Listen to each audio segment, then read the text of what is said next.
전부 프린트물을 보시기 바랍니다. 오늘도 말씀 가운데서 나를 향한 주의 음성이 영으로 들려올 수 있게 되기를 바랍니다. 천천히 한번 서문을 같이 읽어보겠습니다. 시작. 지난 4월 9일 무슨 날이었죠? 부활절의 원래 이름은 뭐였죠? 소신절. 자, 4월 9일이었습니다. 계속 읽겠습니다. 시작. 부활하신 예수님께서는 이 땅에서 부활체로. 자, 우리도 이렇게 돼야 될 겁니다. 부활체로. 며칠을 더 계셨죠? 40. 써보세요. 부활체로 40일을 더 계시다. 같이 읽어봅니다. 시작. 500여 명이 지켜보는 가운데 승천하셨다. 만일에 여러분, 근데 이 40일 동안 부활체로서 날마다 그전처럼 궁중 집회를 하셨다면 아마 그 당시로 전 세계 복음화가 되지 않았을까요? 굉장하잖아요. 분명히 죽으셨는데 살아나셨고 벽을 통과하기도 하고 이런 모습 부활체로서 똑같이 바로 집회하셨더라면 정말 복음이 다 전파됐을 거예요. 그런데 그것이 목적이 아니에요, 여러분. 농부의 목적은 씨를 뿌리는 게 목적이 아니고요. 많은 지금 그냥 이 시작하는 그런 싹들을 내는 게 아니고 농부의 목적은 열매라는 걸 잊어버리시면 안 됩니다, 여러분. 열매를 우리도 열매가 돼야 돼요. 예수를 영접한 그것으로 끝나는 게 아니고 열매가 돼야 됩니다. 자, 그래서 그러나 이 40일 동안 예수님께서는 뭐 하셨죠? 영적 출산이 가까운 사람들을 출산시로 들어보내 출산 준비를 시키시는 기간이었습니다. 여러분 여기까지 이해하시죠? 그죠? 자, 그러면 출산을 한대. 애를 안 낳는다는 거야. 그래서 이 지금 거의 출산 만삭이 다 된 사람들을 마무리해서 이제 지금 출산실로 들여보내는 기간 한 것이 바로 40일 동안에 11번 사람을 만난 일들입니다. 지금 이 중에 있으시죠? 예수님께서 그런 기간 중에 있습니다. 자, 그러면 출산을 한다고 그랬는데 도대체 누가 누구를 낳는 거죠? 누가 누구를 낳는 거야, 여러분? 내가 할렐루야, 내가 예수된 나를 낳는 거죠. 내가 나를 낳는 거예요. 근데 그 나가 예수예요. 예수된 나를 낳는 것. 이거를 출산 준비면서 또 다른 이름이 결혼식하고 똑같은 거예요. 결혼하는 거예요. 이 날이 예수님과의 결혼식 날이에요.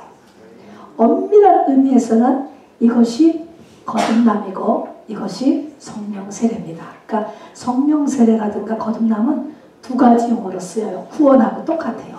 똑같이 그냥 홍해만 건너면 따따따따 방언 시작하면 예수 영접해서 마음에 딱 확신만 들면 그 성령 받았다라고 하죠. 맞지요? 성령 받고 하나님의 자녀가 되었고 이렇게 얘기하는데 그리고 거듭났다. 그때도 거듭 얘기하거나 엄밀한 의미에서의 성령 세례, 엄밀한 의미에서의 거듭남은 바로 이렇게 내가 예수된 나를 낳을 때 요게 거듭남이에요. 요게 영생이에요, 여러분. 요게 구원이에요. 구원의 완성이라고 하죠. 그럼 엄밀히 이게 구원이라고 해요, 여러분. 여기까지 가는 게 얼마나 중요한지 몰라요. 자, 여호와의 10대 절기는요. 이스라엘의 남자는 이 10대 절기를 반드시 알아야 돼. 그 중에서도 3대 절기는 모든 일을 다 멈추고 이스라엘 예루살렘 성전으로 가야 되잖아요. 꼭 알아야 되는 것입니다. 그러니까 우리도 꼭 알아야 돼요. 그런데 이게 여호와의 7대 절기다 이렇게 하니까 나하고 상관이 없는 것 같은데요. 그게 아니고 이게 뭐를 나타내면 나의 영적 성장 단계를 나타내는 거예요. 이것이 내 영의 성장 단계를 나타내는 것입니다. 한번 7절기를 하면 1번부터 7번까지 같이 읽어보겠습니다. 시작. 6월절, 무교절, 조실절, 오실절, 나팔절, 대속절, 장막절. 이거는 이제 외우세요, 여러분. 외우는데 7개를 외우는데 앞에 4개는 예수님의 초림과 관련된 절기야. 위치적으로 봄에 있어요. 우리가 지금 초실절 지냈고 부활절 지냈고 오순절 기다리고 있잖아요. 올해는 오순절이 5월 28일이더라고요. 그러니까 초실절 다음에 50일 후거든요. 그러니까 5월 28일 돼요. 근데 어쨌든 그건 봄절기예요. 그리고 가을절기, 나팔절부터 대속제일, 장막절은 가을절기예요. 자, 그런데 이것이 뭐냐면 이 가을절기 재림을 예수님의 역사적인 재림도 재림이지만 항상 재림도지만 내가 죽는 날이 재림이에요, 여러분. 죽는 날이면 그래서 다 우리 생애에 주님이 오시는 거예요. 어떻게 보면은 안 죽는 사람 없으니까. 자, 근데 거기에 그 표를 한번 읽어봅시다. 시작. 봄에 씨를 뿌리지 않고 농사를 짓지 않으면 가을에 추수할 것이 없지요. 없지요. 당연히 봄에 농사 짓지 않았으면. 그런 것처럼 예수님의 재림 준비, 가을절기잖아요. 재림에 관한 것. 예수님의 재림 준비는 봄절기 하는 거예요. 봄절기. 자, 그래서 우리에게 중요한 것은 앞에 4개예요. 6월절, 무교절, 초실절, 오순절이 되면 뒤는 저절로 되는 거예요. 저절로. 그런데 앞에 거를 안 해놓고 뒤에 거는 될 수가 없어요. 될 수가. 얘기했잖아요. 우리가 마지막 때 준비하는 가장 첫 번째 비유인 바로 열처녀 비유에서 신랑이로다 이렇게 했을 때는 기름 준비를 할 수가 없는 거예요. 신랑이로다 말은 우리가 개인적으로 얘기하면 아, 너 이제 죽는데 6개월이면 아니면 2년이면 죽는데 죽겠다라고 했을 때는 믿음이 큰다 안 큰다? 안 커요. 못 커요. 못 커. 안 되는 거예요, 여러분. 그래서 우리 이만할 때 바로 준비해야 됩니다. 그리고 지금이 바로 우리가 이런 봄절기에 있는 것이에요. 자, 그래서 6월절, 무교절, 초실절, 오순절, 부활절이 초실절인데 초실절은 예수님이 부활하신 날이잖아요. 부활하신 날이야. 엄밀히 말하면 오순절은 내가 부활하는 날이에요. 자, 그래서 초실절은 예수님이 첫 열매, 초실절이라는 것은 first fruit이라는 날이거든요. Day of first fruit 그래요. 예수님이 하나님의 첫 열매가 되었어요. 이게 부활절이에요. 오순절은 내가 그 다음 열매가 되는 거예요. 그러면 내가 오순절까지 못 가면 우린 뭐예요? 의미가 없는 거예요. 사실은요. 의미가 없어요. 굉장히 중요합니다. 그럼에도 불구하고요. 엄밀히 말하면 6월절을 보내고 다 6월절에서 여러분 못 나가고 있어요. 대부분이. 6월절 다음에 무교절이 십자가상에서 죽으심이 무교절이거든요. 죽는 것까지 가는데 너무너무 어려워요. 여기 다 6월절만 하고 무교절까지 가는 사람 아주 소수. 그러고서는 다 그냥 이 땅에 평생을 끝내버리는 게 대부분이에요. 우리는 6월절, 무교절, 오순절 가야 돼요, 여러분. 그것을 위하여서 여기 모였습니다. 하나님이 원하시는 것은 열매요. 초실절, 그 다음에 다 주전 마지막 열매, 오순절에 다음에 밀주수, 보리주수, 또 흙보리죠. 그 다음에 포도주수, 모든 거 다 주수하는 때가 주수하는 그것이 이제 오순절이거든요. 그래서 여기까지가 가야 돼요. 우리가 신학교를 다닌다던가 또 뭐 안수를 받는다던가 여러분 다 과정이고 이렇게 되기 위한 툴이에요. 이것이 중요하지 껍데기가 중요한 게 아니야, 여러분. 자, 그래서 우리가 다 6월절 성령 받았죠. 6월절 지났습니다. 그럼 다음에 십자가상에서 겉사람이 죽는 무교절 가야 돼요. 그런 다음에 우리도 예수님과 같이 부활해야 돼요. 이것을 가르쳐주는 것이 예수님의 부활이에요. 그래서 예수님이 어떻게 돌아가셨다가 어떻게 부활하셨지? 아, 그리고 정말 부활하셨구나. 이 예수님의 부활을 붙잡고 다도 부활하는 것이 오순절입니다. 자, 그래서 오순절은 제가 7절기 중에서 가장 강조하고 제가 강조하는 것도 있지만 성경의 사실은 가장 강조하는 게 오순절이에요. 자, 그래서 오늘 오순절의 마지막 메시지니까 이 마지막 메시지 여러분 꼭 오랫동안에 마음에 잘 간직해 주셔야 돼요. 오순절이라고 하는 것은 샤보트예요. 원어로 대라면 샤보트. 아, 유대인한테 이 말을 하면 금방 알아들을 것입니다. 이 말은 똑같은 말이 결혼, 안식, 완성 이게 다 같은 말이라고 해요. 완성되는 거예요. 내가 완성되는 것입니다. 여러분, 성령 받았다고 되는 게 아니고요. 여기까지 가야 돼요. 자, 그래서 구약에 이렇게 배경으로 보면 이스라엘 민족 가운데 가나안 땅에 들어간 사람들이 있잖아요. 그것이 똑같이 오순절 마정하고 같습니다. 그리고 오순절을 보내고 나서 드디어 이 땅에 교회가 시작되었습니다. 그래서 오순절을 교회의 생일이라고 하잖아요. 사도행전 1장 2장입니다. 이것은 개인적으로는 내가 성전이 되는 거예요. 개인적으로 우리가 다 마귀의 집이에요. 여러분이 믿거나 말거나 다 저나 여러분이나 다 귀신집, 귀신집이 내가 예수님 집 성전으로 바뀌어지는 것이죠. 내가 바로 성전을 무너뜨려라. 사흘 만에 성전을 짓겠다라고 주님이 말씀하셨잖아요. 그런 것입니다. 그래서 오순절이 돼야 엄밀한 내 성전이에요. 자, 그리고 이렇게 된 사람이 있어야 교회가 되는 거예요, 여러분. 교회는 신학교를 졸업했다거나 목사 안수를 받았다라는 것으로 되는 것이 아니고, 물론 그 이후에 돼도 그 이후에 오순절을 맞으면 되죠. 이런 사람이 있어야 교회가 서는 거예요. 이런 사람 위에 교회가 서져요. 그래서 120문도를 중심으로 전 세계에 교회가 서기 시작을 했던 것입니다. 그리고 이날은 새 영을 받는 날이에요. 여러분, 영을 하나의 기관으로 생각하시면 돼요. 내 몸의 심장이 이식수술 새 영을 받는 날이에요. 범죄에서 죽은 내 영이 아니고 새 영을 받는 날. 그렇기 때문에 모든 저주가 끊어지고 바로 영이 새롭게 되니까 내가 새 사람이 됩니다. 새 사람. 속에서 새 사람. 사람은 영이 바뀌지 않으면 안 바뀌어요, 여러분. 이것은 영이 토탈로 바뀌는 날입니다. 그렇기 때문에 모든 율법 정죄에서 해방받는 날이죠. 이제 그리스도 안에 있는 자에게는 결코 정죄함이 없나니 하는 로마서 8장의 선고가 이때 본격적으로 합니다. 율법이 끝나는 것입니다, 여러분.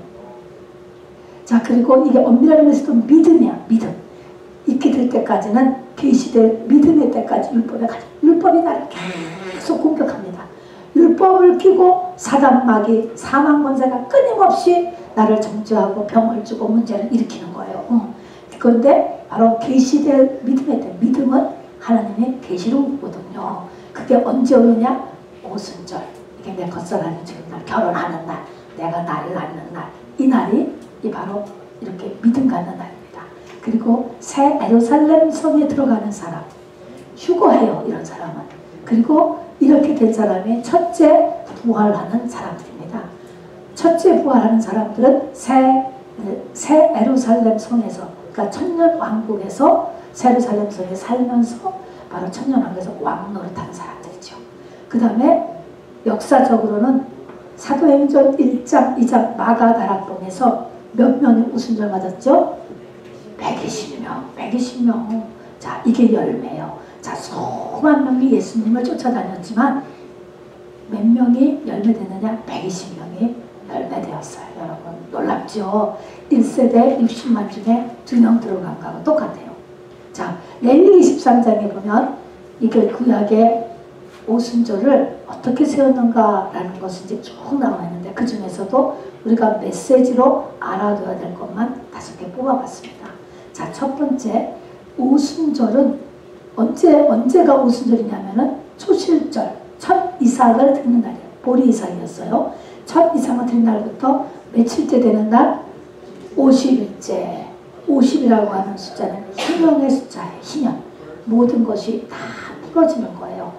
그래서 이렇게 되면 이 오순절을 맞으면 다 풀어진다라고 하는 의미를 갖고 있습니다. 50일째 드립니다. 그리고 이때는 반드시 새 소재, 새 가루, 새 열매를 가지고 바로 제사를 올려야 돼요. 그래서 새 사람이 되는 것을 상징합니다. 그리고 이때는 똑같은 거를 2개를 만들어서 올린대요. 전에는 떡 12개 또는 큰 떡 하나 이렇게 했는데 떡 2덩이. 그래서 이 2덩이는 이방인과 유대인을 나타냅니다. 우리 사람을 크게 성경은 2개로 나눈다면 하나는 유대인이 관한 이방인이야, 전체가. 이게 둘로 나누는 방법이에요. 근데 이때 떡 2덩이는 유대인도 되고 이방인도 되고 모든 사람이 다 오순절을 맞을 수 있어요. 제한이 없어요. 남자나 여자나 뭐 어느 민족이나 상관없는 거죠. 그 다음에 네 번째 한번 천천히 읽어봅시다. 시작. 너희 처소에서 만든 떡. 자, 떡을 만드는데 이 떡을 집에서 그냥 만들어요. 집에서 만들라는 거예요. 성전에 쓸 떡을 그냥 집에서 만들어.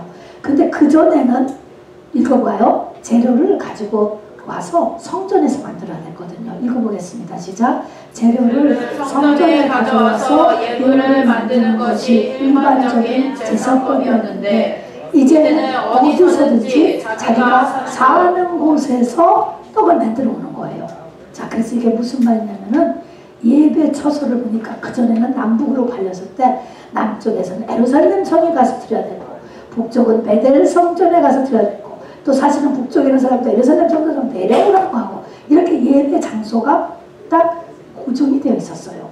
그런데 이제는 이 성령이 아무 데서나 은혜를 주네. 아무 데서나. 그래서 루디아라고 하는 사람은 강가에서 바울을 만나 전도받고 은혜 받고 고넬료는 베드로를 자기 집에 초청하여서 자기 집에서 고넬료는 뒤집어지고 은혜 받았어요. 이렇게 어디에서나 이제는 꼭 성전 아니어도 하나님의 은혜가 임하는 시대에 있습니다.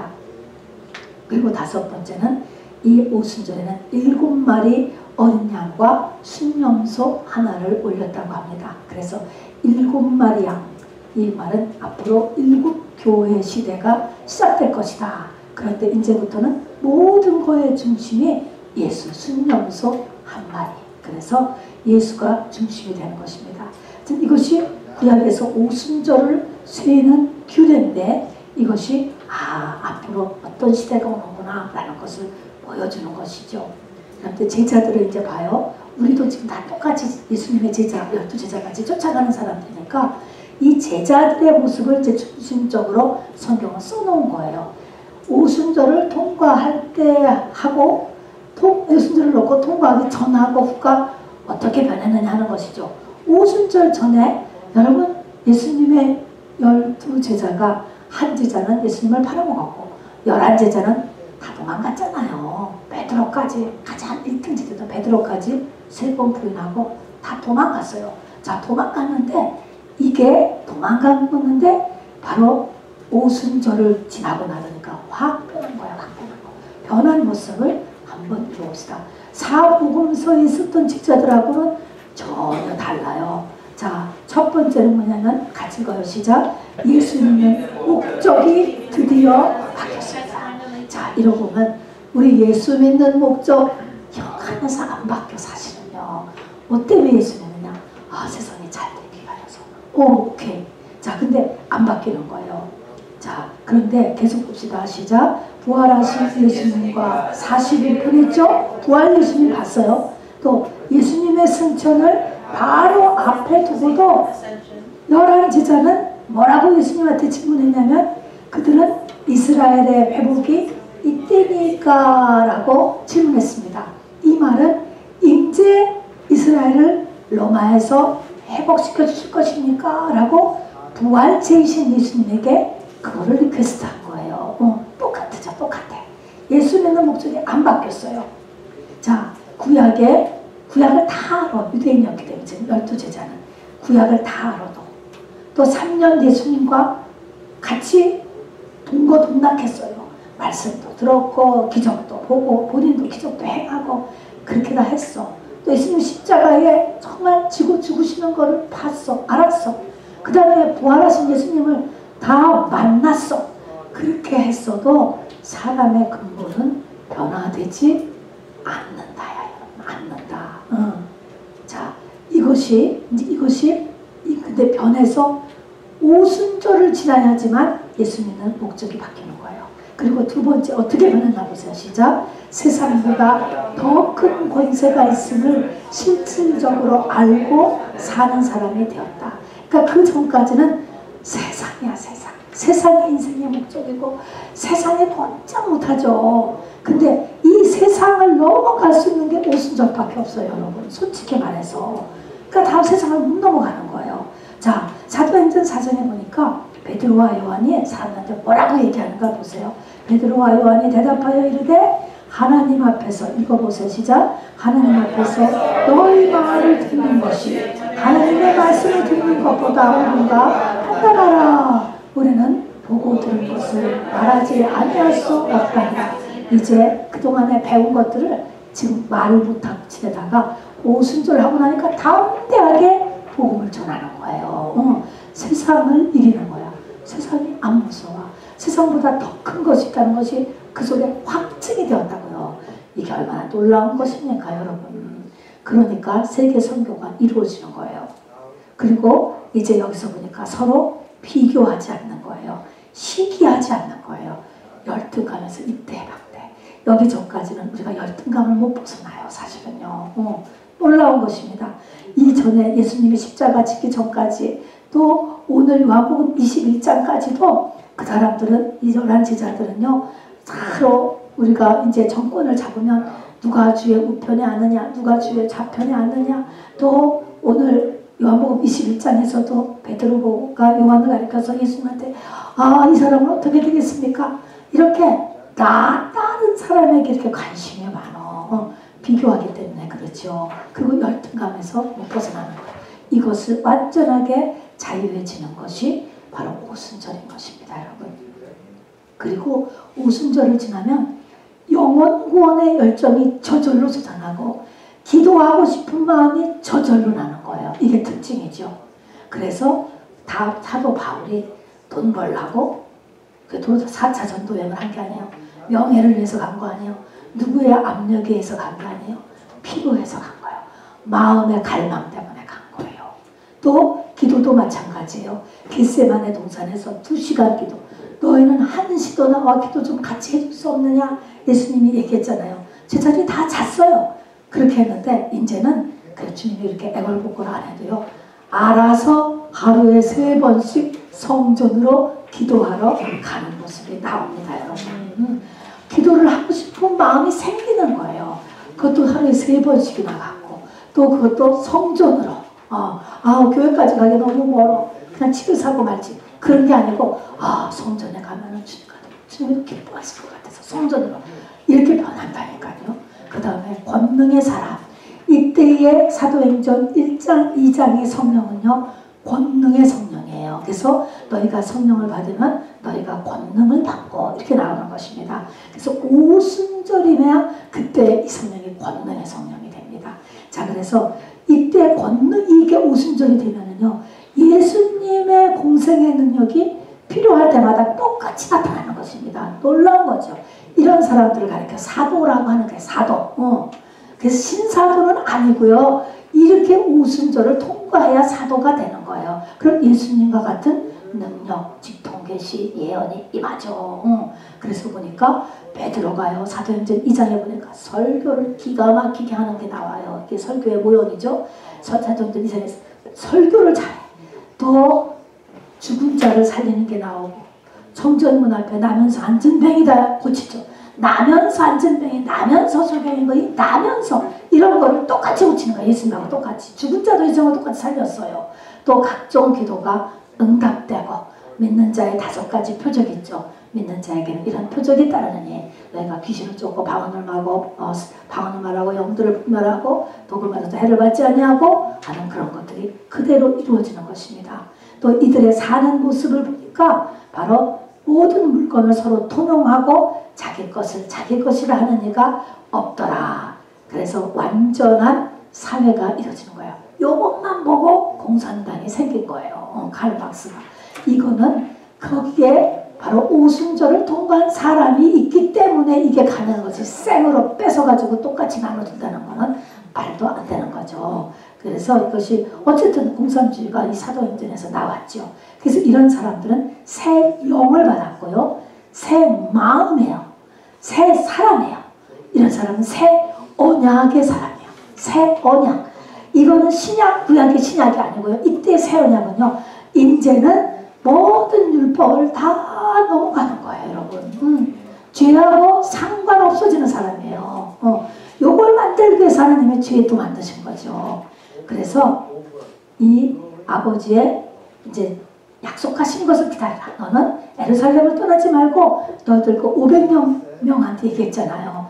너희들은 예루살렘을 떠나지 말고 아버지의 약속하신 것을 기다리라. 그랬어요. 그래서 마가 다락방 가서 그때부터 기도에 전념했잖아요. 자, 그렇게 기도에 전념했는데 아버지 약속하신 것이 뭐냐라고 하면은 에레미야서, 에스겔서에 나오는 이렇게 새 영 받는 거예요. 새 마음 받는 거예요. 새 사람 되는 거예요. 새 언약의 사람 되는 거예요. 오순절 맞는 것입니다, 여러분. 예수님이 부활하고 우리도 부활하는 것입니다. 똑같이. 그런 이 땅에서의 이 부활의 모습, 이것이 아버지의 약속하시는 것을 받는 것입니다. 자, 이제 우리가 끝으로 두 가지 볼 것이 있는데요. 오순절 준비하면서 요한복음 21장과 그리고 룻기입니다, 여러분. 룻기. 자, 요한복음 21장은 사복음서의 끝이에요. 자, 예수님의 공생에 제자들이 어떻게 끝나는가 하는 거예요. 그러니까 마가 다락방에 들어가기 전에 어떤 것을 거치느냐 하는 것입니다. 어떤 일을 거치느냐라는 것이 보여졌어요. 자, 이것이 필수 중간 과정이에요. 이것이 없이는 애가 낳아질 수 없는 거예요. 이것이 없이는 결혼이 안 되는 거예요, 여러분. 필수야, 필수. 요거 알아두셔야 되기 때문에 필요합니다. 자, 우리 아까 읽었는데요. 요한복음 21장을 보면은 그 후에 이렇게 나타나요. 그 후에 예수께서 디베랴 호수에서, 디베랴 호수는 갈릴리 호수 똑같은 말입니다. 갈릴리 호수에서 제자들에게 나타나셨으니 나타내신 일이 이러하니라 그랬습니다.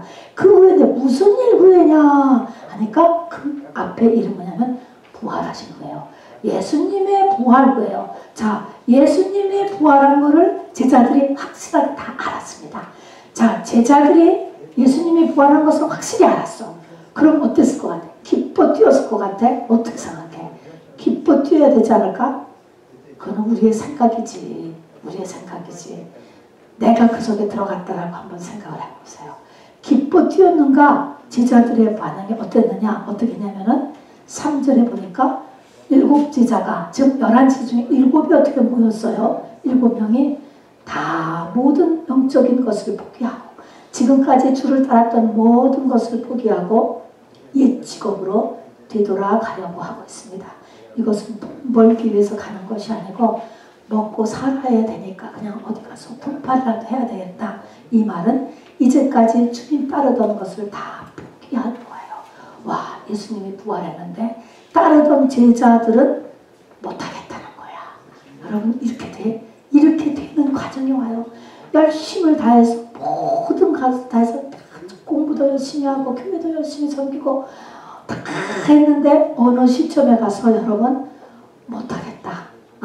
나는 여기까지밖에 못하는가 봐. 나는 아닌가 봐. 여러분, 그때 포기하면 안 되는 거예요.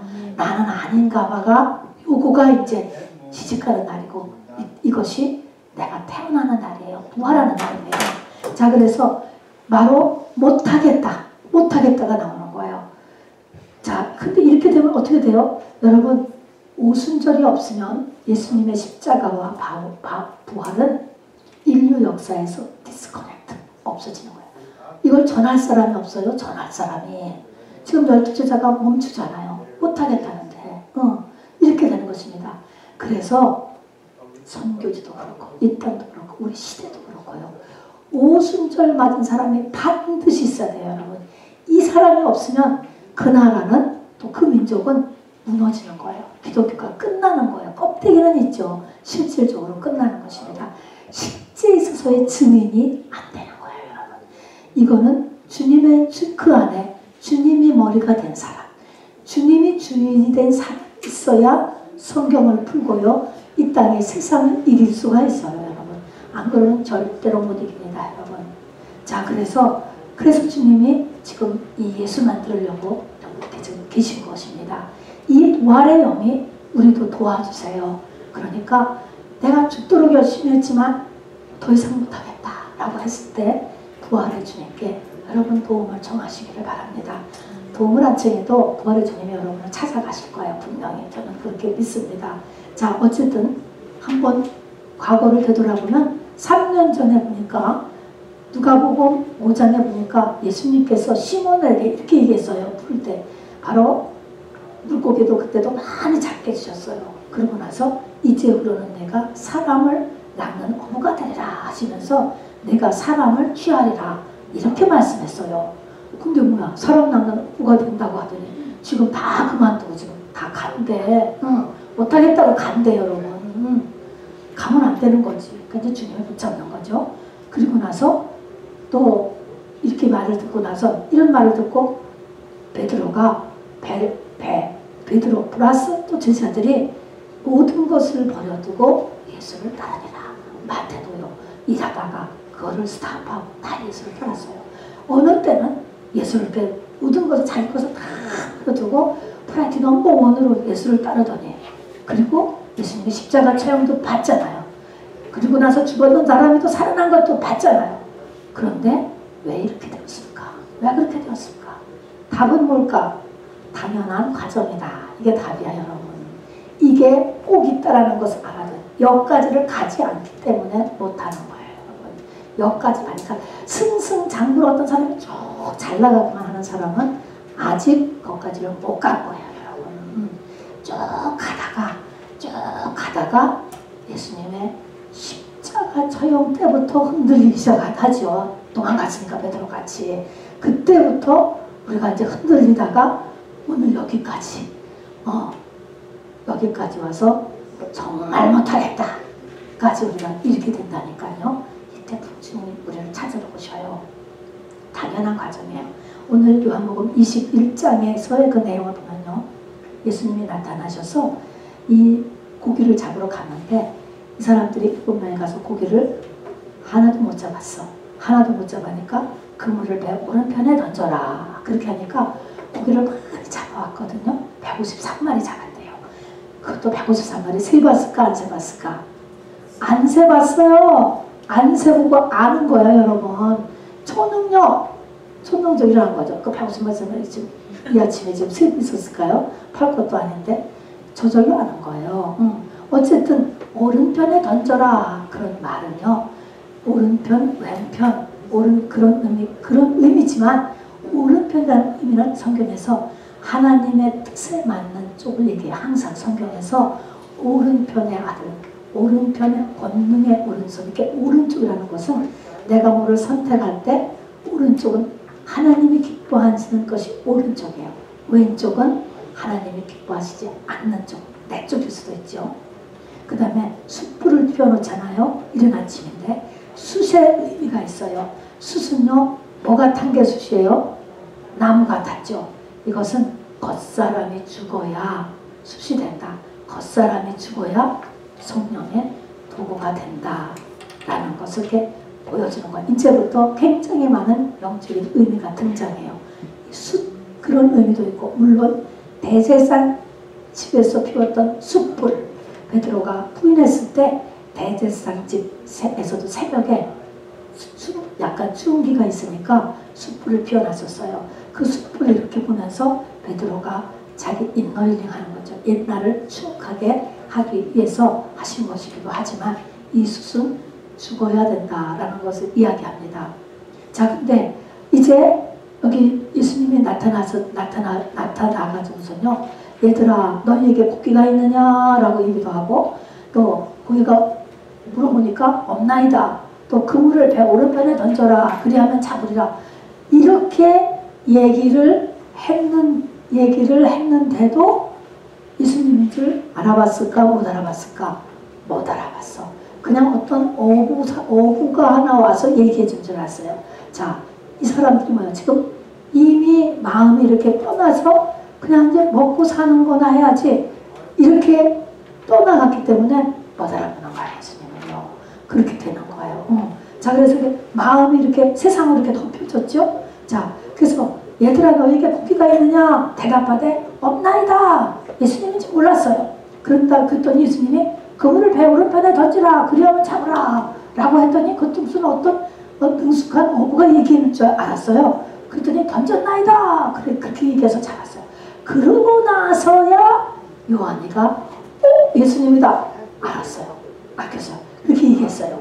자, 근데 그 예수님이다. 라고 말을 하니까 갑자기 베드로가 옷을 벗고 있다가 겉옷을 막 두른 후에 바로 뛰어가서 그냥 뛰어내려서 바로 막 예수님을 만나러 가는 거잖아요. 자, 이런 말 여기서 우리가 지금 물론 이 이 베드로의 중심에 자기가 부인하고 그랬지만, 그리고 면목이 너무 없지만, 그리고 자기는 그런 능력도 못 지저에 능력도 못 되는 사람이지만, 그 예수님에 대한 동경심, 그 중심에 있는 걸 보여주죠. 근데 그것보다 더 중요한 것은 우리가 하나 상징적인 것으로 옷을 벗고 있는 베드로가 옷을 입더라 하는 것이 중요한 영적 의미를 가지고 있어요. 옷을 벗고 있었다라는 것은, 여러분 십자가에 달렸을 때 예수님 옷을 입고 있었어, 벗고 있었어? 십자가에 있을 때 사실은 발과 벗겨온 채 달리신 거예요. 한창의 나이, 33살에 가장 창피하라고 그렇게 하는 거야. 창피하라고. 자, 그래서 예수님이 십자가에 달릴 때 빨가 벗기워진 것처럼 베드로도 옷을 벗고 있었다. 이 모습은 뭐냐면, 자기의 모든 부끄러움이 다 들어있는 그 지난날 때문에 베드로도 그렇고 다른 제자도 지금 앞으로 나가지를 못하고 있는 거잖아요. 엄밀히 말하면 자기가 실수한 거, 자기의 부족함, 연약함, 자기의 한계, 이런 것 때문에 지금 이게 지금 전부 다 더 이상 못하겠다 이렇게 하는 거거든요. 예수님은 십자가도 매달렸고, 그리고 생각해보니까 3번 십자가 죽는다고 하셨어. 죽으셨어. 부활하셨어. 그런데 나는 완전히 전부 아닌 거야. 이런 거예요. 자, 이게 뭡니까? 나의 부끄러움이에요. 나의 어둠이에요. 나의 한계예요. 나의 수치예요. 이것이 드러나줘야 되는 거예요. 이것이 굉장히 중요합니다. 내 속에 있는 어둠이 다 드러나줘야지만, 여러분, 바로 우리가 애를 낳고요, 그리고 결혼을 하는 거예요. 그래서 우리가 에덴 동산에서 그들이 서로 벌거벗었으나 부끄러운 줄을 몰랐다, 그런 것처럼 발가 벗겨져야 결혼을 해요. 발가 벗겨져야 애를 낳아요. 여러분, 우리 실제 육의 삶이 그 모형이에요. 여러분이 발가 벗겨져야 애를 만들고, 산모가 발가 벗겨져서 애를 낳아요. 여러분, 그게 그런 모양을 하나님이 만드신 거예요. 그래서 이것은 영어로 뭐예요? 나의 어두운 것이 다 드러내지게 하나님이 하신다는 것입니다. 그것이 드러내져서 내 한계를 보는 거예요. 나의 실상, 나라고 하는 사람. 그러니까 아직도 가식을 이렇게 쓰고 있으면 그 가식 다 벗어야지 돼. 내 꼬라지, 나의 원래 꼬라지를 보는 거야. 보는 거. 내 한계, 실상, 이것이 나의 내면을 만드는 과정이에요. 이런 고난이. 그래서 여러분, 나의 한계와 수치와 창피와 고통과 이런 것들이 우리에게 필요하다. 이것이 완전히 벗겨지고 내가 그것을 억울히 했을 때 우리가 애를 낳을 수 있다는 걸 알아두세요. 그래야 주님과 결혼할 수 있다는 것을 알아두시기 바랍니다. 그러니까 쭉 잘 돼가지고 주님과 결혼하는 게 아니라는 것이죠. 벗어야 된다니까. 자, 그렇게 했더니 여기 보니까 전에도 한번 예수님이 물고기를 많이 잡게 해줬어요. 베드로한테. 근데 그때는 그물이 터졌다고 했어요. 그런데 오늘은요, 그물이 안 터졌어요. 이 말의 의미는 그동안에 베드로가 그릇이 준비된 거예요. 다른 제자들도 그릇이 준비됐다니까, 하나님의 일을 할 만한 그릇이 준비됐다는 거예요. 뭐가 준비해요? 내가 고난받고 고통받고 실수하고 연약하고 이런 게 나를 만드는 것입니다. 여러분. 자, 그래서 예수도가 3번 부인하고, 또 바울이 사람을 죽이기도 하고, 또 모세도 자기 힘으로 사람을 죽이기도 하고, 여러분, 이런 실수와 이런 것들이 다 나를 만드는 과정이에요. 여러분. 그래서 하나님 앞에 고백하고 나오시면 되는 거예요. 나오시면은. 그래서 죄 많은 곳에 은혜가 많다 라고 하는 것이죠. 돌이키기만 하면 돼. 그 돌이키는 건 뭐냐면 더 이상 못하겠다는 거야. 더 이상. 그러니까 이게 내 꼬라지다. 이걸 보는 거야. 내 꼬라지. 자, 그래서 이것은 나의 내면을 만드는 과정이에요. 창세기에 보면은요, 하나님의 형상을 닮은 사람을 만들 때 밤이 있잖아요. 낮이 있고 밤이 있고, 낮이 있고 밤이 있고, 어둠이 있고 빛이 있어요. 여러분. 그래서 우리에게는 어둠도 필요해요. 필요하다기보다는 어둠도 좋은 거예요. 사실은 어둠을 통해서 내가 만들어진다는 걸 잊어버리시면 안 돼요. 여러분. 그래서 어둠도 감사해요. 모든 것이 다 하나님의 선한 뜻이 있어요. 자, 그래서 물고기를 끌어올렸어. 가득 잡은 걸 끌어올렸더니 딱 알아봤잖아요. 그러니까 잡은 물고기가 153마리다 라고 했습니다. 이 153마리가 뭐냐? 그래서 히브리어는 알파벳, 이제 영어로 하면 ABCD를 숫자가 있어, 숫자. 그래서 그 숫자로 계산을 하는 거예요. A는 뭐 10, 뭐 B는 70 이런 숫자가 있거든요. 그렇게 했을 때 예수 그리스도를 나타내는 거가 여러 개가 나온대요. 저도 이거 다 배운 거죠. 여호와 네 하나님, 또 패스오버, 유월절, 또 로마세나 하나님의 아들들, 이런 것들이 숫자로 하면은 딱 153이래요. 그래서 이것은 뭐가 이제 될 겁니까? 베드로와 11제자가 예수 그리스도가 된다는 것입니다, 여러분. 그래서 예수는 알 거잖아요, 이제 어떻게 해야 되죠? 그 다음에 마가다락방에 가서 이제 기도하는 거죠. 마가다락방에 가서 여러분 무슨 기도했어요? 무슨 기도? 회개기도 했습니다. 여러분 회개기도. 그러면 처음부터 회개기도만 집단하면 되지요? 뭐 그게 아니에요, 여러분. 회개는요, 여러분 믿음만큼 되는 거예요, 여러분. 믿음만큼. 그래서 사도 바울이 나는 죄인 중에 괴수하고 다윗이 회개의 모형이 되는 것처럼 그것이 말년에 되잖아요. 그럼 저런 회개는요, 믿음만큼. 어린애는요, 죄가 없어 보여요. 내가 죄가 없어 보여. 어린애는 여러분 믿음을 가지면서 내 죄가 보이기 시작하는 거예요, 여러분.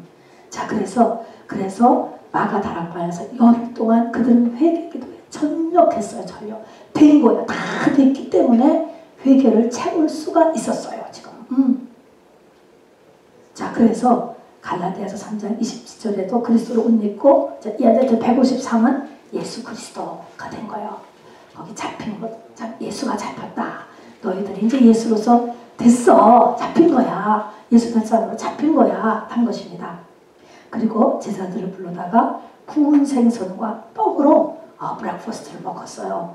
구운 생선하고 떡. 우리도 한번 언제 구운 생선하고 떡으로 한번 브렉퍼스트를 먹어볼래요, 여러분? 어떨 것 같아? 저 같은 김치가 있어야 될 것 같은데요. 구운 생선하고 떡으로 브렉퍼스트를 먹었어요. 구운 생선이 뭐냐? 여러분 생선은 전부 다 물고기는 세상에 있는 모든 전도 대상자를 물고기라고 하지요. 근데 이것이 구웠다. 구운 생선. 우리가 먹을 수 있게 구운 생선인 것은 잡혀서 불에 구워진 것이 구운 생선이에요. 우리가 다 구운 생선이 돼야 돼요.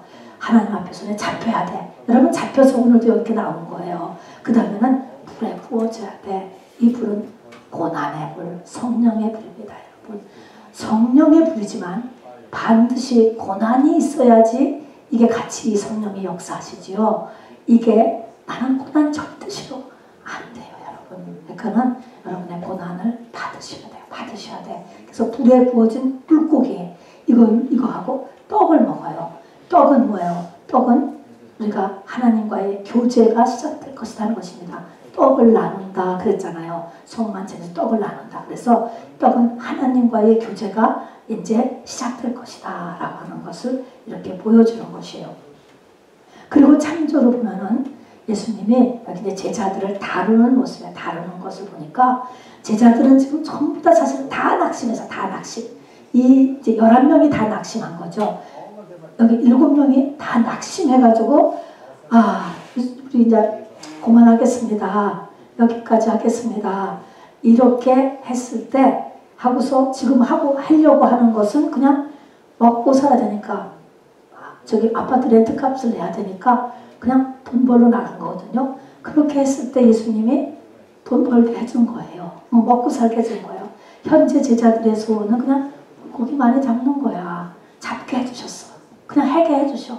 그런 다음에 이제 예수님인 줄 알았잖아요. 전부 만났어. 그런 다음에는 그동안의 일들을 나도 야단치지 않으세요.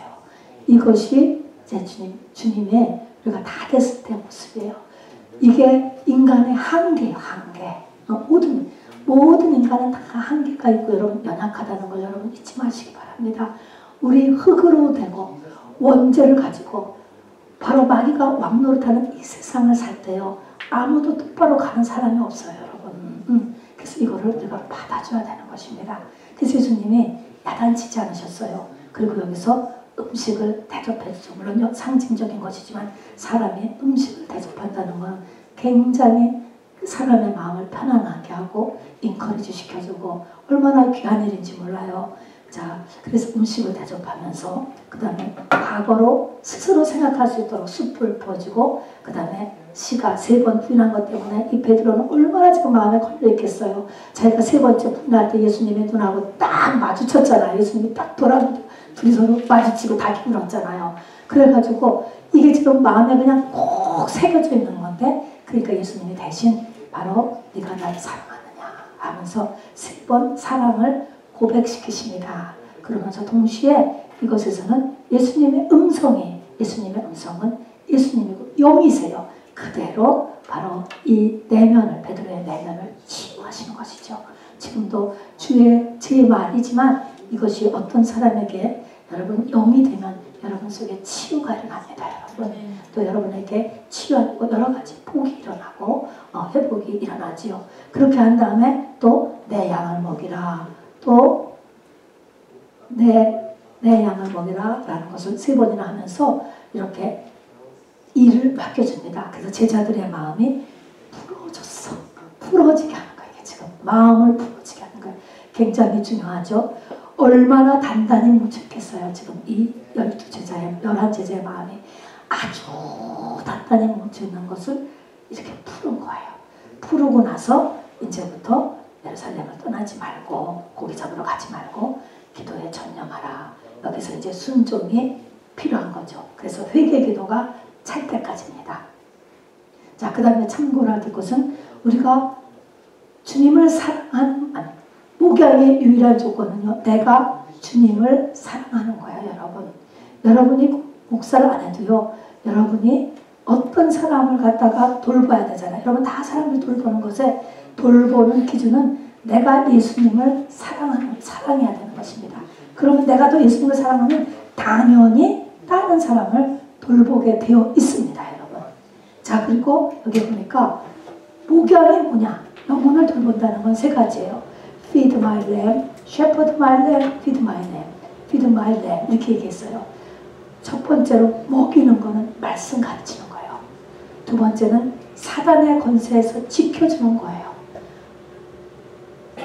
다윗이 아비의 몇 양을 키울 때 사자나 곰이 와서 훔쳐가는 죽을 힘을 다하고 가가지고서 사자와 곰의 발톱에서 뺏어왔다 그런 것처럼 여러분 이 사단 마귀가 우는 사자와 같이 우리를 향해서 그리고 믿음이 어릴수록 계속 공격을 합니다. 이것을 넘어가지 않도록 여러분 지켜주는 일이 여러분이 하실 일이에요. 여러분이요. 저도 물론이지만 이거를 항상 얘기해주고 기도해주고 조언해주고 이게 목양입니다. 그 다음에는 그 사람의 속사람과 겉사람의 위치를 바꿔주는 일이에요. 말씀을 이제 가르치면서 사단의 권세에서 지켜주면서 바로 기도를 같이 하고 권면하고 하면서 우리는 다 겉사람 때문에 살잖아요. 세상 때문에 살잖아요. 어디 쇼핑 가고 학교 가고 직장 가고 밥 먹고 다 이 세상의 겉사람으로 사는 거예요. 속사람은 성령을 받은 지 지금 얼마나 되었는데도 아직까지 깐나니 그런 사람이 얼마나 많은지 몰라요. 바꾸죠. 너 겉사람 중심인데 속사람 중심으로 바꿔야 돼. 속사람 성장해야 돼. 주님 오실 때가 가까웠는데 너가 몇십 년이나 몇백 년이나 이 땅에 더 산다고 그렇게 아직도 속사람이 하나도 준비 안 하고 있어. 이렇게 해주는 거가 목양이에요. 여러분. 자, 8번째 보면은 맨 끝에 가서 베드로에게 예수님께서 나를 따르라 이 말씀을 하십니다. 이 나를 따르라가요. 이 제자들에게 2번을 얘기했어요. 맨 처음에 부를 때도 나를 따르라 이렇게 얘기하세요. 그런데 지금 다시 또 나를 따르라 라고 나온대요. 자, 그래서 2번을 부르신다는 걸 잊지 마시기 바랍니다. 첫 번째에 나를 따르라는 것은요. 그냥 첫 번째에 예수 십자가를 따르는 거예요. 할렐루야 신나게 따르죠 여러분. 이건 다 따라. 알켜만 주면 다 따라 여러분. 그래 나 교회 나갈게요. 그런데 그 따르는 게 있고 2번째 따르는 것은 어떻다는 거면 예수님의 십자가 지고 죽어져 너도 죽는 거예요. 나같이 죽는 길에 나를 따르라는 것입니다. 자기 십자가를 하시는 거예요. 그래서 이거는 초신자한테는 얘기 안 하신 거예요. 지금 다 들었을 때. 이제 지금 마가다락방 들어가기 일부 직전이잖아요. 이때 자기 십자가를 지고 너 죽어야 완성된다. 이걸 이때 얘기하는 거예요. 그러니까 우리가 뭐 당연히 초신자는 그냥 번영신앙만 좋아하고 금송아지 신앙하고 예수 믿으면 복 받는 거 세상복 그것만 어쩔 수 없어요. 하게 되어 있어요. 그런 사람들한테 자기 십자가 얘기하면 뭐 그냥 다 도망가겠지. 다 도망가니까. 근데 여기서 다시 또 나를 따르라. 그래서 이 나를 따르라가 처음에 나를 따르라고 다른 나를 따르라는 것을 잊지 마시길 바랍니다. 그러면서 젊어서는 예수를 따라도 내 중심으로 살았지만 영적으로 늙으면 자기 생각을 모두 내려놓게 되죠. 그래서 바로 주님의 생각대로 움직이게 되는 것입니다. 그리고 사역은 이제 비교하는 것이 아니죠. 오순절로 12제자의 사역이 다 다르게 예정되어 있어요. 자, 우리가 12제자의 사역을 이렇게 보면은 12제자 중 한 두 가지만 얘기하면요. 사도 요한을 빼놓고 다 순교로 끝냈어요. 주님같이 산 거예요. 사실 사도 요한도 뭐 기름값 마련없고 밤모섬에 갔다가 와서 바로 90일 넘게 사셨지만 결국은 12명이 다 순교예요. 그러니까 다 주를 따른 것이야, 여러분. 주님을 위하여서 자기 세계에 자기 생애를 전부 다 드리는 것입니다, 여러분. 생명의 사람은 자기에게는 모든 것을 다 생명을 리포트하는 데다 쓰는 사람이에요. 세상 사람은 아무것도 그런 거에 쓰지 않고 그냥 죽는 거지. 영생에도 아무것도 없고 이 땅에서도 죽으면 끝이지. 그거 뭐 어디 갑니까? 자, 근데 그래서 다 순교, 12명이 다 순교했어요. 근데 그 중에 보면은 야고보서를 쓴 야고보가 아닌 다른 야고보예요. 이 야고보는 마가의 다락방에 있었음에도 불구하고 그 다음에 사역을 할 때 아무 한 일도 없이 맨 처음 순교당하죠. 우빼임을 당한다. 로마에 의해서. 이게 뭐죠? 첫 번째 사역. 이제부터 전 세계의 교회가 세워지는 이 초대교회 사역에 피 뿌리는 사역을 가장 중요한 것이고요. 피 뿌리는 사역을 한 것이 바로 야고보예요. 야고보는 한 일이 없어 죽은 거예요. 그리고 이제 다음에는 이제 막 바울이 나오고 또 이제 그 뒤에 사람들이 쭉 다 나오죠. 사도 요한은 나이가 넘게, 어떤 사람은 나이가 오래 살게 되고, 어떤 사람은 또 일찍, 또 어떤 사람은 도록 여러 나라대로 다 이렇게 사역을 하게 시켰습니다. 자, 그래서 요한복음 21장 뭐냐? 요한복음 21장은 우리가 오순절은 내가 나아지고 내가 예수님과 결혼하기 전에 나로 내가 발가벗겨진다 라고 하는 사실인 것입니다. 그리고 주님이 나를 찾아오신다 라고 하는 사실인 것입니다. 그래서 여기서 이제 그 다음에 마가다락방 사도행전이 시작됩니다. 이거 알아두시는 것이고요. 그 다음에 이제 또 우리가 이 오순절을 준비하기 위해서 읽는 책이, 여러분 유대인들이 오순절 절기 읽는 책이 뭔지 아세요? 루키. 다 알죠? 루키입니다, 여러분. 루키는 실제 삶의 모습을 구약이니까 이렇게 시청각 교재로 해놓은 거예요. 여기에 나오는 주인공인 나오미하고 며느리 룻, 나오미와 룻이 오순절을 맞은 사람이에요, 여러분. 그렇게 모형으로 그려놓은 거예요. 그래서 실제로 나오미와 룻의 얘기를 우리가 다 알잖아요. 쭉 보면서 이것을 내 삶에도 적용할 수 있어야 돼. 자, 이들이 이런 삶을 살았어. 내 삶은 여기에서 어디에 지금 걸려있을까? 라는 것을 보면서 우리가 같이 오순절을 향하여서 우리의 생애를 바로 다름박질 해야 됩니다. 맨 처음에 그러니까 시작이 사사기가 아니고 룻기예요. 룻기 1장 1절을 보면 이렇게 시작합니다. 룻기의 배경은 사사들이 치리하던 때에 이렇게 시작해요. 사사시대의 마무리예요. 자, 그러면 사사시대는 어떤 시대죠? 사람이 각기 자기 소견에 옳은 대로 살았다. 자, 이거 구약은 다 하나님 믿는 사람들이에요. 교회를 다녀도 또 창세전의 신부 후보생으로 하나님이 뽑아놓은 사람도 아직 다 내가 왕으로 사는 주인 똑같은 거. 다 내가 왕으로 사는 기간이 있어요, 여러분. 여기서부터 이제 시작하는 거예요. 누구나 다 내 중심, 그리고 내가 왕, 이렇게 교회를 다녀도 이렇게 지나갑니다. 이것이 이제 하나님이 건드리기 시작하는 것입니다. 여러분, 창세전에 신부로 택함받지 않은 사람은 안 건드려. 여러분, 안 건드려. 근데 택함받은 사람은 건드려. 하나님이 건드려. 자, 어느 날 짜자자잔, 자, 큰일 났어요. 어느 날 1장 룻기 1장 5절에 보니까 남편이 죽고, 지금하고는 또 달라요. 여러분, 당신의 남편이 모든 것이었죠, 여자한테. 자, 그 다음에 후손도 없어요. 아들이 둘이었는데 손주도 없이 다 죽었어요. 재산도 다 이미 그 전에 날라갔어요. 그리고 늙었습니다, 여러분.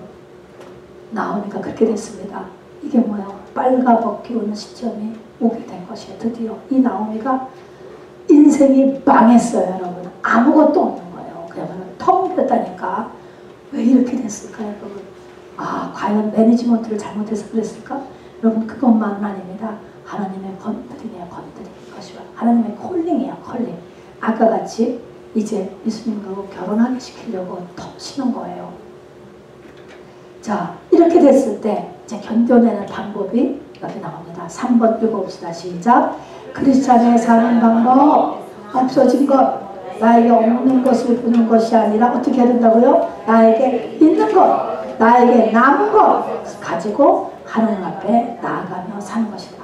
이것이 매우 중요해요. 이것이 신부를 향해 가는 사람들이 사는 아주 중요한 방법이에요. 그래서 없어진 거 보지만 있는 거, 있는 거예요. 있는 거. 뭐든지 있는 거 갖고 사는 거, 있는 거. 교회 나올 수 있는 거 놀랍죠, 여러분. 교회 나올 수 있는 굉장한 거죠. 나중에 병원에 가서 다 없어서 의식이 사라져. 말도 못한다고 하더라도 의식이 사라져서 그거 갖고 내 의식에서 회개하고 그거 갖고 하나님 앞에 기도하세요. 의식으로 여러분. 이렇게 크리스찬은 끝까지 있는 거 갖고 하나님 앞에 감사하면서 나아가는 거예요. 그렇게 해야 120년이 110년이야, 여러분. 그렇게 살고 영생에 들어가는 거예요, 여러분. 이 땅과 비교할 수 없는 세상에서 우리가 사는 것입니다. 자, 3번 잊지 마시고요. 그 다음에 4번에 보니까 빨가 벗기운 후에야 나오면은 자기 생각이 멈춰지고요. 하나님에 대해서 귀가 열리기 시작했어요. 그전에는 설교를 아무리 들어도 안 들려. 딴 생각만 들어오고 잡념만 들어오고 핸드폰만 보려고 하고 안 들어와. 그런데 바로 벗기워지고 나서야 귀가 열리는 것입니다.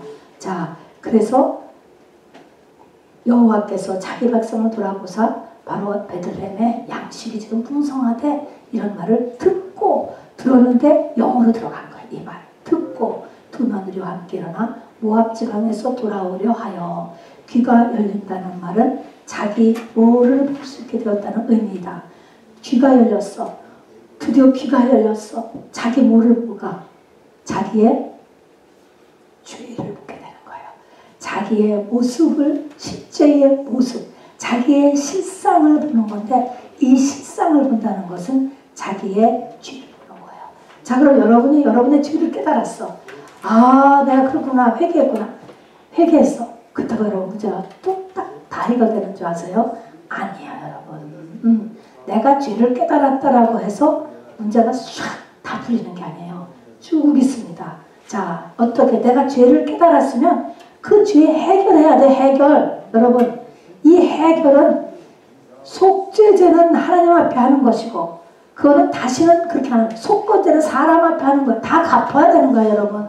그 사람 마음 풀었을 때까지 다 하는 거예요. 속죄제, 속건제 다 하는 거예요. 참된 회개는 행함이 따라요. 자, 그래서 바로 나오미가 베들레헴으로 다시 돌아갑니다, 여러분. 돌아가니까 사람들이 수근득거리고 아이고 망해서 돌아왔구나 이런 거에 상관없어요, 여러분.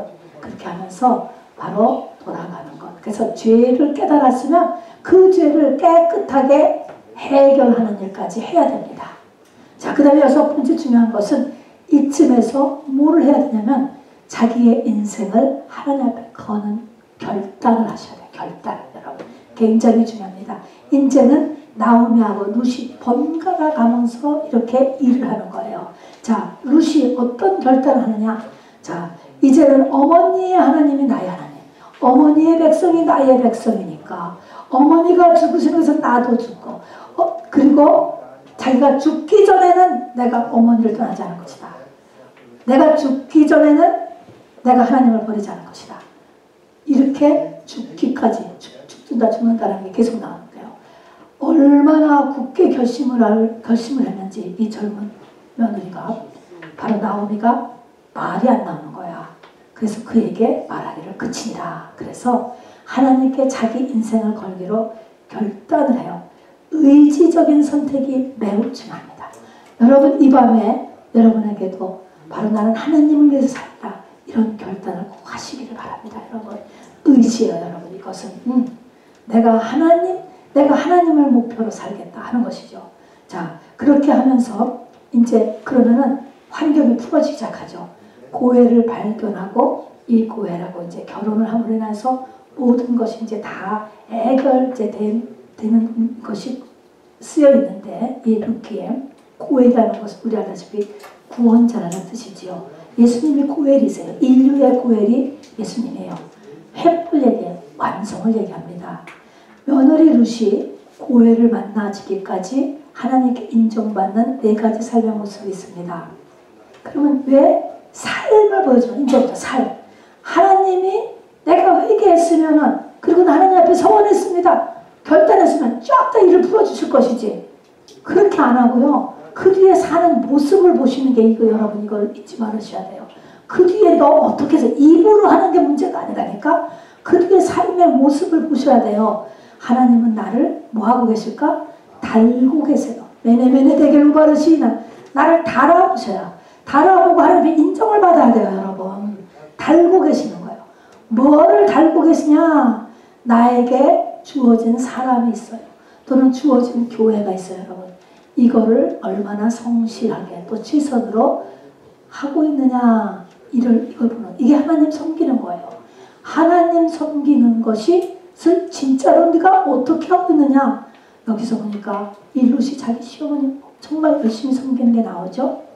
그 다음에 일터에서의 성실함이에요. 여러분 일터에 가서 교회만 여러분이 성실하게 나오는 게 아니고 여러분의 잡 사이트에 가서 믿는 사람이요 성실함을 보여야 돼요. 반드시.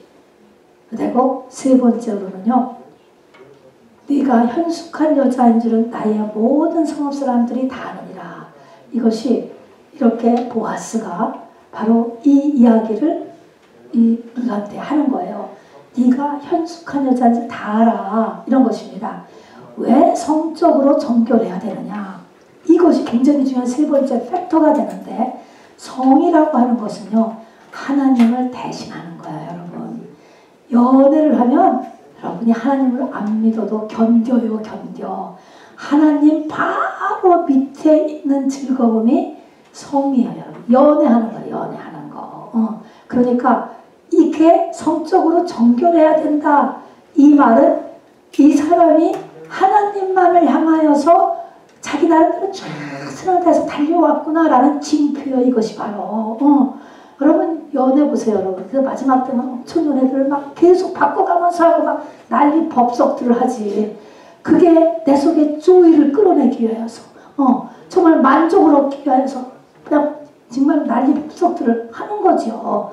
이것이 왜 이렇게 이것이 고리타분이 아니고요. 유교가 아니고요. 이것이 매우 중요한 사실은 그 사람의 모습이에요. 실상이에요. 실상. 그 다음에 4번째는 만나야 될 사람, 만나지 않아야 될 사람 구분할 줄 알아야 돼요. 가야 될 곳, 가지 말아야 될 곳 구별할 줄 알아야 돼요. 이 정도까지 됐으면서도 아직도 금요일날 저녁에 바를 가는 사람, 클럽을 가는 사람 여러분은 안 돼요. 여러분 아직 한참 걸려야 돼. 그러려면은 이삭을 주우러 다른 밭으로 가지 말아라. 너는 그 소녀들과 함께 일하고 다른 밭의 사람을 만나지 않는 것이 좋으니라. 우리가요 내 문둥병을 온전히 치료받으려면 레위기서에 보면 귀에다가 피를 칠하고 오른손에 피를 칠하고 오른쪽 발가락에 피를 칠했어요. 피라는 것은 구별하는 거예요. 아무거나 듣지 말고 아무거나 하지 말고 아무데나 가지 말고 하는 것입니다.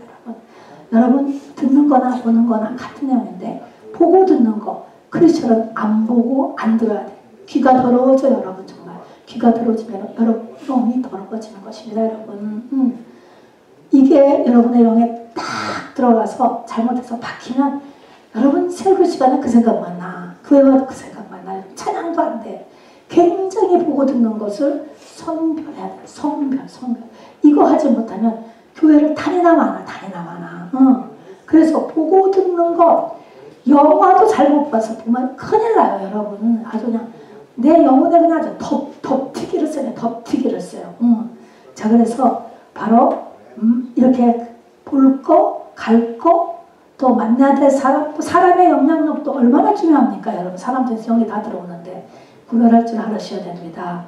그래서 이 네 가지를 할 수 있어야 하나님에게 다뤄봐야 돼. 얘가 이걸 잘하고 있나. 이게 하나님의 사람이에요. 이래야 신부가 되는 거예요, 여러분. 이래야 깨끗한 사람이 돼. 이래야 거룩한 사람이 되는 거예요. 거룩이 되는 것입니다. 자, 그리고 8번째, 결혼을 위해서 거룩한 중매쟁이가 필요하죠. 시어머니가 며느리를 중매했어요. 여기서는 영적인 가이더가 필요한 것이지요. 자, 그 다음에 마지막 신부 단장 6가지가 있어요. 우리가 결혼식 날 단장을 하는 것입니다. 6가지 보니까 바로 3장 3절에 보니까 너는 목욕하고 기름 바르고 의복을 입고 그리고 보아스 앞에 나가라는 거예요. 이것은 뭡니까? 말씀에다가 자기를 돌이켜보는 거예요. 하나님의 말씀에 자기를 다 돌아봐. 괜찮은가? 나는 주일 성수를 잘하고 있는가? 기타 등등 이렇게 말씀이 필요하고, 두 번째는 삶의 순종의 태도에 필요해요. 순종. 불순종은요, 뭐든지 불순종이 한번 불순. 순종의 태도. 세 번째는 죽기를 각오해야 돼요. 여러분, 이기는 자가 되기 위해서는요, 반드시 죽기까지 가야 돼요. 뭐든지 죽기까지. 하나님 이걸 보세요.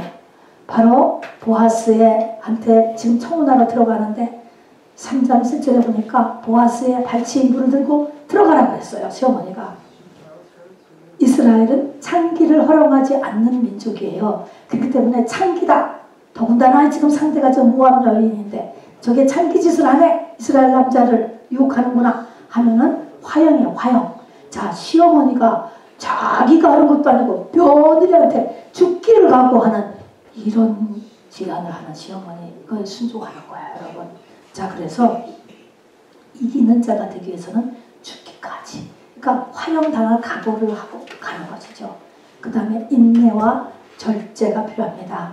자, 여기서 보니까 보아스, 지금 청혼하는 보아스는요, 이 집안의 고엘의 2번째 순이었어요. 우리가 룻기를 4장을 보면 나오잖아요. 첫 번째 순위가 있어요. 이게 순위가 있는 거예요. 그래서 첫 번째 순위인 사람이 나는 안 할래. 그럼 2번째 순위한테 가는 거예요. 두 번째, 가까운 친척부터 가는 거죠. 2번째 순위도 안 할래. 3번째한테 가고 이렇게 해줘야 되는 거야, 그 사람이. 첫 번째 고엘 책임자를 이제 발견했습니다. 이제 하려고 이제 고엘을 해야 되겠다. 그래서 고엘이 거기 있는 것을 알아서 첫 번째 이제 친척한테 고엘을 좀 해달라고 이야기를 했습니다. 결혼을 하게 되고 결혼 통해서 아들도 낳고 가정을 이루고 뿐만 아니라 모든 빚을 다 갚아주는 거예요. 자, 그런데 첫 번째 고엘에게 오퍼를 해서 그 고엘 후보자가 안 해야 된다고. 그러니까 그렇게 할 동안에 보아스가 기다려야 돼. 룻도 기다려야 돼. 자, 그래서 고엘의 책임자의 결정을 기다려야지 인내가 필요하고 절제가 필요한 것입니다, 여러분. 그 다음에 3장, 룻기 3장 14절에 보면은요, 이제 청혼을 한 다음에 룻이 나오는데 새벽 아주 일찍 어두울 때 나와요. 날이 밝을 때 나오는데 어두울 때 나와. 왜 그렇게 나오냐면은 사람들이 아무도 못 보게, 사람이 형체 나가는 걸 못 보게 하려고. 그리고서 또 나가면서 보리 6대를 주어서 보내지요. 물론 이제 어머니한테 대접하라고도 보내는 것이기도 하지만 보리 6대를 이렇게 갖고 나가면서 혹시라도 누굴 만나면 저 여자가 밤새 이삭을 주었구나. 그러더라고. 밤새 있었네. 이렇게 보게 하려고 하는 것입니다. 만일에 이방 여인, 모압 여인 룻이 이스라엘의 남자 보아스를 유혹했다고 소문나면 위에 이 고엘을 허락한대요. 거저 고엘 해주는 게 아니에요. 10명의 장로들이 고엘 심사를 해요. 고엘 해주냐 마느냐. 그 고엘 심사에서 떠부지게 되는 거예요. 자, 그래서 정결한 여자여야 돼. 정결한 여자. 자, 그래서 이렇게 이웃의 덕을 세우게 하죠. 그래서 여기 보니까 말씀, 순종, 죽기까지, 인내, 절제, 더 이런 6가지의 단장을 하고 웨딩마치를 올려가는 것입니다. 그래서 루키의 끝에 보니까 보아스는 오벳을 하고, 보아스가 이제 이 룻의 남편 된 고해를 해준 사람이에요. 예수 그리스도의 무용이죠. 보아스는 오벳을 낳았고 오벳은 이새를 낳았고 이새는 다윗을 낳았더라. 이렇게 끝나요. 그래서 이 루키의 후손에서 다윗이 나아졌어요. 자, 다윗은 예수 그리스도의 직계 선조이기 때문에 이 의미는 나오미, 룻 이 두 사람은 그 속사람에서 예수가 나아졌다라고 하는 것을 보여주는 것입니다. 예수님과 결혼했다라는 것을 보여주는 것이죠. 자, 여러분, 오늘 부활절은 예수님의 부활절로만 끝나면 안 돼요, 여러분. 예수님의 부활절이 내 부활절로 연결되어야 되는 것입니다. 그 내 부활절이 오순절이에요. 오순절. 오순절은 영생도 영생이지만 이 땅에서도 바로 다 풀어진 해가 이 오순절인 것이에요. 그래서 이것을 총 마지막 정리를 다 했습니다, 여러분. 그리고 구체적으로 이렇게 룻의 이야기로 보면서도 신약에 와서 120문도입니다. 마지막이 된 마지막 예수님 다음에 첫 번째인 사도행전 1장의 그 120문도의 그런 모습까지를 보면서 나는 지금 어디에서 걸려있는가라고 하는 것을 꼭 찾아보고 또 나는 어디를 지금 바라보고 나가야 될 것인가라는 것을 꼭 찾으시길 바랍니다. 그래서 올해 여러분 오순절에 더 가까이 가는 저와 여러분이 되어야지만 합니다. 우리 이 시간에 잠시 말씀을 위해서 같이 기도하겠습니다.